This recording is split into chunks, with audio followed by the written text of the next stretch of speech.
बिस्मिल्लाहिर्रहमानिर्रहीम, अस्सलाम वालेकुम। मैं फैज़ान रिजवी और आप मेरे यूट्यूब चैनल और फेसबुक पेज देख रहे हैं। आज 21 अप्रैल 2023 है, दिन है जी जुमातुल मुबारक का, जुमातुल विदा भी है। आपने मुझे दुआओं में याद रखना है। एडवांस में चांद रात आप सबको बहुत ज़्यादा मुबारक हो। गुज़िश्ता रात चांद नज़र नहीं आया, लेकिन यूक्रेन के दारुल हुकूमत के रिहायशियों ने चांद नुमा एक रोशनी उतरती हुई देखी अपनी सरजमीन के ऊपर। एक दफ़ा बहुत ज़्यादा कन्फ्यूजन बन गई थी कि शायद रशिया ने कोई बड़ा हमला कर दिया, लेकिन रशिया का हमला नहीं था। ये क्या था, अभी तक ये मिस्ट्री सॉल्व नहीं हुई। इवन के नासा की स्टेटमेंट भी सामने आ चुकी है, जिसके बाद ये कन्फ्यूजन और ज़्यादा बढ़ गई है कि यूक्रेन के दारुल हुकूमत पर उतरने वाली ये रोशन चीज़ आखिर ठीक या डिटेल्स आपके सामने रखूंगा। वीडियो भी आपको दिखाऊंगा। बहुत सारे एंगल्स से वीडियोस जो हैं वो सोशल मीडिया पर फैली हुई हैं, बहुत ज़्यादा गर्दिश कर रही हैं। आपके साथ चंद एक क्लिप्स शेयर करूंगा। अपनी राय का इजहार ज़रूर कीजिएगा कि आपको क्या लगता है कि आसमान से गिरती है रोशन चीज़ यूक्रेन के दारुल हुकूमत के ऊपर जो गिरी, ये क्या है। यूक्रेन का काउंटर ऑफेंसिव भी स्टार्ट होने वाला है। गुज़िश्ता वीडियो के अंदर हम बात कर रहे थे कि अब इनफ असलहा यूक्रेन को मिल चुका है। पेट्रियट मिसाइल डिफेंस सिस्टम भी हैं, बड़े बड़े जो मेन बैटल टैंक्स हैं अमेरिका बरतानिया के, वो भी यूक्रेन को मिल चुके हैं। तो हम बात कर रहे थे कि it is the right time कि यूक्रेन अपना काउंटर ऑफेंसिव स्टार्ट कर सकता है। अब यूक्रेन की जानिब से एक स्टेटमेंट सामने आई जिसमें बताया गया कि रेडी हो जाओ रशिया, हमारी जवाबी कार्रवाई जिसका इंतज़ार हम तो 6-7 महीनों से कर रहे हैं, उसका आगाज़ 6-7 रोज़ के अंदर मोस्ट प्रोबेबली हो जाएगा। डिटेल्स आपके सामने रखूंगा। सबसे पहले इस रोशन चीज़ की बात कर लेते हैं जो कि यूक्रेन के दारुल हुकूमत पर गिरती हुई दिखाई दी। रात को तकरीबन 10 बजने वाले थे कि ये चीज़ पूरे यूक्रेन के दारुल हुकूमत के रिहायशियों ने महसूस की। जाहिर है आपको वीडियो में नज़र आ रहा होगा, मैं स्लो मोशन में भी आपको वीडियो दिखाऊंगा ताकि आपको क्लियर नज़र आ जाए कि क्या चीज़ थी। पहल तो शक गया रशिया पर कि शायद रशिया ने कोई बड़ा हमला कर दिया, ये मिसाइल हमला हो सकता है रशिया का।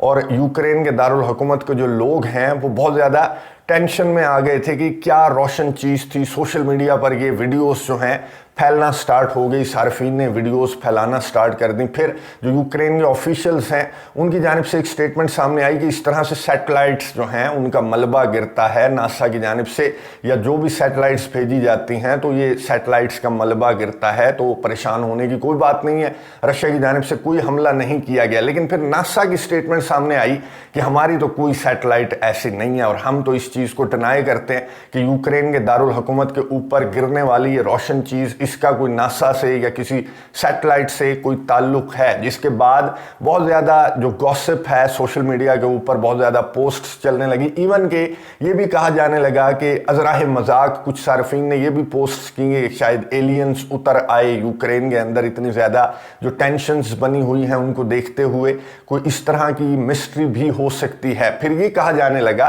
कि कोई मीटेरॉइड भी हो सकता है, जैसे कोई शहाब साकिब का टुकड़ा होता है, वो गिरते हैं ज़मीन की जानिब। लेकिन नासा ने और जो इदारे हैं इंटरनेशनल स्पेस को देखने वाले, उन्होंने इस चीज़ को भी डिनाई किया है कि शहाब साकिब का टुकड़ा हो सकता है या नहीं। अगर ये शहाब साकिब का टुकड़ा था तो फिर इसने कोई ना कोई नुकसान ज़रूर करना था। जितनी ज़्यादा रोशनी थी, जितना बड़ा ये टुकड़ा था, तो इसने कोई ना कोई नुकसान करना था। लेकिन अभी तक जब मैं वीडियो रिकॉर्ड कर रहा हूँ तो ना ही यूक्रेन के दारुल हुकूमत के अंदर इस चीज़ के बाइस कोई नुकसान हुआ और ना ही ये पता लगा है कि आखिरकार 100% ये कंफर्म नहीं हुआ कि ये था क्या जो कि यूक्रेन के दारुल हुकूमत के ऊपर ये रोशन नुमा जो चीज़ थी ये क्या थी। अभी कोई भी बताने से कासिर है। फिलहाल जो बहुत सारी जो थेरीज़ हैं वो गर्दिश कर रही हैं इंटरनेशनल मीडिया के ऊपर भी इस चीज़ को लेकर, जो कि यूक्रेन के दारुल हुकूमत के रिहायशियों ने एक्सपीरियंस किया। अभी भी इस पर इंटरनेशनल मीडिया, इंटरनेशनल इदारे बात कर रहे हैं। सोशल मीडिया पर इस वीडियो को लेकर बहुत ज़्यादा बात की जा रही है। जब तक जाहिर है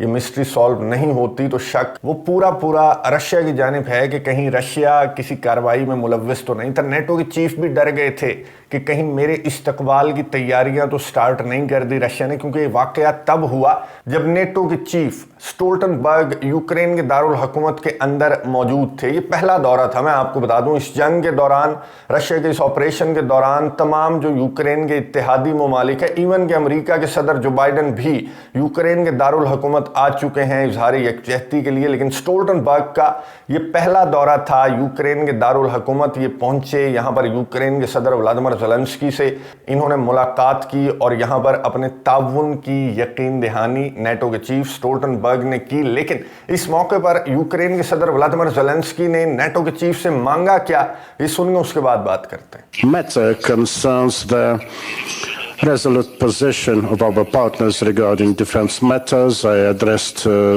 Secretary General with a request to help overcoming some reservations among our partners in respect of supplies of modern armored equipment, military fighters and armed equipment, because this definitely affects the results of this war and it will save the lives of our servicemen if provided in due numbers. The third question concerns a NATO summit in Vilnius. It will be a historical event. I'm thankful for being invited there. There is no objective barrier to prevent from making political decisions on inviting Ukraine in the alliance, and the majority of people in Ukraine in the alliance member states support that potential decision. The North Atlantic security dimension cannot be imagined without Ukraine now, and people don't understand that. The fourth question is about security guarantees for Ukraine and its people. On the way to NATO, I repeated that this will not replace the matter of Ukraine's membership in NATO. गुफ्तगू आपने सुनी Ukraine के सदर Vladimir Zelensky की। असलहा, गोला बारूद, लड़ाका तैयारे, नेटो की मेंबरशिप, और नेटो की मेंबरशिप से भी पहले यूक्रेन के सदर ने कहा कि मुझे सिक्योरिटी गारंटीज दे दो, और हरगिज सिक्योरिटी गारंटीज का ताल्लुक नेटो की मेंबरशिप से नहीं होगा। नेटो की मेंबरशिप से पहले मुझे सिक्योरिटी गारंटीज चाहिए, और जो नेटो का समिट आ रहा है उसमें नेटो की मेंबरशिप मुझे दे दें। इस मुतालबे का जवाब नेटो के चीफ स्टोल्टनबर्ग ने किस अंदाज में दिया, ये सुनिए, उसके बाद बात करते हैं। Let me be clear. Ukraine's rightful place is in the Euro-Atlantic family. Ukraine's rightful place is in NATO. And over time, our support will help you make this possible. Today, the President and I discussed a multi-year support initiative.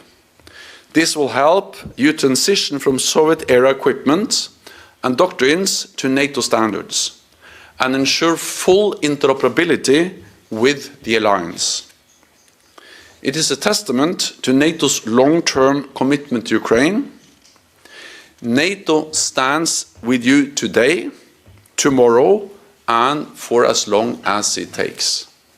गुफ्तगू आपने सुनी NATO के chief Stoltenberg की, जिन्होंने वही पुरानी बातें, वही पुराना लॉलीपॉप निकालकर यूक्रेन के सदर व्लादिमीर ज़ेलेंस्की को दिया कि जरूर आपको नेटो की मेंबरशिप मिलेगी, लेकिन उससे कबल आपको नेटो के स्टैंडर्ड्स को मीट करना पड़ेगा। आपको सोवियत इरा का जो असलहा है उससे हम शिफ्ट कर रहे हैं नेटो स्टैंडर्ड के असलहे पर। आपको पूरी तरह नेटो के रंग में हम रंग देंगे, जिसके बाद आपको अल्टीमेटली नेटो की मेंबरशिप हम दे देंगे, और उसकी तैयारियां हम कर रहे हैं। मल्टी ईयर प्लान जो है हमने डिस्कस किया है। नेटो के चीफ स्टोल्टनबर्ग ने कहा कि हम सालों आपकी इसी तरह मदद भी करते रहेंगे, रशिया से आपको लड़वाते भी रहेंगे, आपको नेटो के रंग में भी रंगते रहेंगे, जिसके बाद हम आपको अल्टीमेटली नेटो की मेंबरशिप दे देंगे। इसलिए आप डट कर फिलहाल रशिया का मुकाबला करते रहें, और अपने एलाइज को मैसेज दिया नेटो के चीफ स्टोल्टनबर्ग ने कि आप मदद इमदाद यूक्रेन की जारी रखें, इससे पीछे ना हटे, क्योंकि यूक्रेन की सिक्योरिटी का मामला नहीं है। नेटो के चीफ ने कहा कि ये मामला है यूरोप की सिक्योरिटी का, ये मामला है नेटो कंट्रीज की सिक्योरिटी का, और यूक्रेन फिलहाल हमारी ढाल बना हुआ है और हमने इस ढाल को मजबूत बनाना है और अल्टीमेटली यूक्रेन को नेटो के इस अलायंस के अंदर शामिल करना है। अब किससे मुखातिब थे? नेटो के चीफ स्टोल्टनबर्ग मुखातिब थे अपने एलाइज से, अपने पार्टनर्स से जो कि यूक्रेन के साथ छोड़ते हुए नजर आ रहे हैं। मैंने आपको एक स्टोरी बताई थी कि किस तरह ग्रेन लेने से इनकार कर दिया यूक्रेन के पक्के दोस्तों ने, यूक्रेन के इत्तेहादियों ने। अब एक और जो सबसे पक्का दोस्त है यूक्रेन का, पोलैंड की जानिब से एक स्टेटमेंट सामने आई कि ग्रेन को तो छोड़ दो कि हम अपना फैसला वापस लेंगे, बल्कि हम यूक्रेन के दूध पर, यूक्रेन के शहद पर, यूक्रेन की पोल्ट्री पर भी पाबंदी आयद करना चाहते हैं, ताकि हमारी जो मार्केट है, हमारी जो इंडस्ट्री है, वो यूक्रेन की वजह से मुतासिर ना हो। ये पोलैंड की जानिब से स्टेटमेंट सामने आई। इसके अलावा कुछ और कंट्रीज भी हैं जो कि पीछे हटते हुए दिखाई दे रहे हैं, जैसे कि साउथ कोरिया की जानिब से एक स्टेटमेंट सामने आई थी कि हम यूक्रेन की ह्यूमैनिटेरियन एड से आगे बढ़कर यूक्रेन को मदद इमदाद प्रोवाइड करना चाह रहे हैं। अब अमेरिका की जानिब से, अमेरिकी ऑफिशियल्स की जानिब से, व्हाइट हाउस की जानिब से अभी तारीफ की ही गई थी साउथ कोरिया की कि वेल डन, वेरी गुड, आपके इस स्टेप पर, इस स्टेटमेंट पर हमें बहुत ज़्यादा खुशी हुई, दादा बहुत ज़्यादा खुश हैं। तो साउथ कोरिया ने फ़ौरन यू टर्न लिया और साउथ कोरिया ने कहा कि नहीं, हम बिल्कुल भी असलहा, गोला बारूद यूक्रेन को प्रोवाइड करके इस जंग में हिस्सा नहीं डालेंगे, हम ह्यूमैनिटेरियन एड प्रोवाइड करते रहेंगे यूक्रेन को, आपका बहुत ज़्यादा शुक्रिया। लेकिन अभी भी कुछ ममालिक ऐसे हैं जैसे कि डेनमार्क और नीदरलैंड्स की जानिब से एक स्टेटमेंट सामने आई कि मजीद लड़ाका तैयारे, लेकिन F-16 नहीं, MiG-29 लड़ाका तैयारे 14 डेनमार्क और नीदरलैंड्स की जानिब से यूक्रेन को प्रोवाइड करने का ऐलान किया गया है। इसी तरह कुछ ममालिक ऐसे हैं जैसे कि बाल्टिक स्टेट्स हैं, लिथुआनिया, लातविया, इस्टोनिया और पोलैंड भी है, और जो कंट्रीज बॉर्डर करते हैं रशिया को या फिर रशिया के खतरे को सबसे ज़्यादा फेस कर रहे हैं, उन ममालिक की जानिब से यूक्रेन की मदद इमदाद के ऐलानात भी किए जा रहे हैं। यूक्रेन को असलहा, गोला बारूद भी प्रोवाइड किया जा रहा है और यूक्रेन के कंधे दबाए जा रहे हैं, यूक्रेन के फौजियों को ट्रेनिंग दी जा रही है कि काउंटर ऑफेंसिव यूक्रेन का कामयाब हो। और इतना ज़्यादा असलहा यूक्रेन को प्रोवाइड किया जा चुका है इन ममालिक की जानिब से कि अब यूक्रेन के मेजर की जानिब से एक स्टेटमेंट सामने आई कि we are all set for a counter offensive, हम अपने काउंटर ऑफेंसिव, अपनी जवाबी कार्रवाई के लिए मुकम्मल तौर पर तैयार हैं और बहुत जल्द हमारी जवाबी कार्रवाई स्टार्ट हो जाएगी। डेट अब भी नहीं बताई। जो यूक्रेन के ऑफिशियल्स हैं उनकी जानिब से मैं आपको बता दूं कि गुज़िश्ता एक महीने की अगर बात करें तो काउंटर ऑफेंसिव की बातें तो बहुत ज़्यादा की गई। इवन कि यूक्रेन के सदर व्लादिमीर ज़ेलेंस्की भी काउंटर ऑफेंसिव की बातें तो करते हैं अपने वीडियो मैसेजेस के अंदर, लेकिन डेट अनाउंस नहीं की जाती और मेरे ख्याल में डेट अनाउंस करके काउंटर ऑफेंसिव का आगाज़ नहीं किया जाएगा। एक बहुत बड़ा सरप्राइज़ होगा यूक्रेन के सदर की जानिब से, यूक्रेन की आर्मी की जानिब से, जिसकी तैयारी यूक्रेन 6-7 महीनों से कर रहा है। तो काउंटर ऑफेंसिव एक सरप्राइज के तौर पर सामने आएगा रशिया के लिए। लेकिन रशिया ने भी, मैंने आपको बताया था कि भरपूर तैयारियां कर रखी हैं, क्योंकि पेंटागन लीक्स में सबसे पहले जो चीज़ बाहर आई थी वो यूक्रेन का काउंटर ऑफेंसिव, यूक्रेन की जवाबी कार्रवाई थी। और पेंटागन लीक्स के डॉक्यूमेंट्स में देखा गया कि बहुत ज़्यादा तैयारी यूक्रेन के इत्तेहादियों ने यूक्रेन की करवाई है जवाबी कार्रवाई को लेकर। ना सिर्फ अपने 4 इलाके यूक्रेन वापस लेना चाहता है, बल्कि क्राइमिया को वापस लेने के लिए भी यूक्रेन की भरपूर तैयारी